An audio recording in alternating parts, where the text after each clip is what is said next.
Hello everyone, welcome to our YouTube channel. आज आपण पाहणार आहोत स्टँडर्ड 2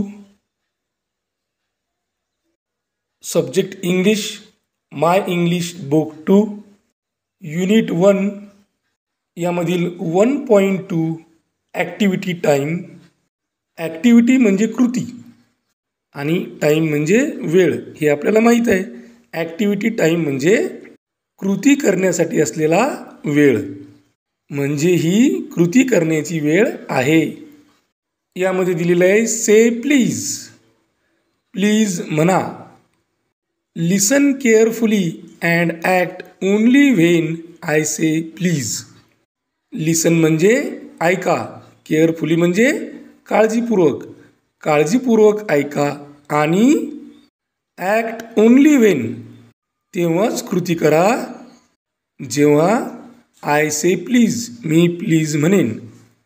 म्हणजे काळजीपूर्वक ऐका आणि मी ज्यावेळेस प्लीज म्हणेन त्यावेळेस कृती करा. बघा, पहिल्या चित्रात काय दिसतंय आपल्याला? टीचरनी मुलांना सांगितलेलं आहे बसायला. तेच त्यांनी इंग्लिशमधून कसं सांगितलं? प्लीज सीट डाऊन म्हणजे कृपा करून खाली बसा. सीट डाऊन म्हणजे खाली बसा. आणि विद्यार्थ्यांनी टीचरचं ऐकलं सुद्धा. जसं टीचरनं सांगितलं खाली बसा, तसं सर्व विद्यार्थी खाली बसलेले आहेत. म्हणजे यावरून आपल्या लक्षात आलं सिट डाऊन म्हणजे खाली बसणे. म्हणजे ज्यावेळेस आपण उभे असू आणि त्यावेळेस जर टीचरनं आपल्याला म्हटलं सिट डाऊन किंवा म्हटलं प्लीज सिट डाऊन, तर अशा वेळेस आपण काय करायचं? खाली बसायचं. बघा दुसरं चित्र, त्यामध्ये टीचर विद्यार्थ्यांना म्हणत आहे please stand up. Stand up म्हणजे उभे राहा. प्लीज स्टँड अप, कृपा करून उभे राहा. असं म्हटल्यानंतर जे खाली बसलेले मुलं होते ते सर्व मुलं उभे राहिलेले आहेत. म्हणजे यानंतर ज्यावेळेस टीचर आपल्याला म्हणतील स्टँड अप किंवा म्हणतील प्लीज स्टँड अप, तर अशा वेळेस आपण काय करायचं? उभं राहायचं आहे. इथं आपण शिकलो स्टँडअप म्हणजे उभे राहणे. म्हणजे यानंतर कोणी पण आपल्याला म्हटलं स्टँडअप किंवा म्हटलं प्लीज स्टँडअप, तर आपण काय करणार? उभे राहणार. त्यानंतर तिसरं चित्र पहा, त्यामध्ये सांगितलेलं आहे टर्न अराउंड. टर्न अराउंड म्हणजे वळणे. ज्यावेळेस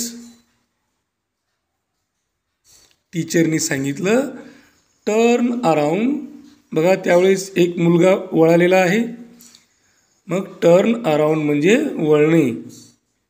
चौथे चित्र आहे please hop on one leg म्हणजे एका पायावर उड्या मारा. एका पायावर उड्या मारा म्हणजे काय? तर आपल्याला एक पाय वर घ्यायचा आहे आणि एक पाय खाली ठेवून त्यावर उड्या मारायच्या आहे.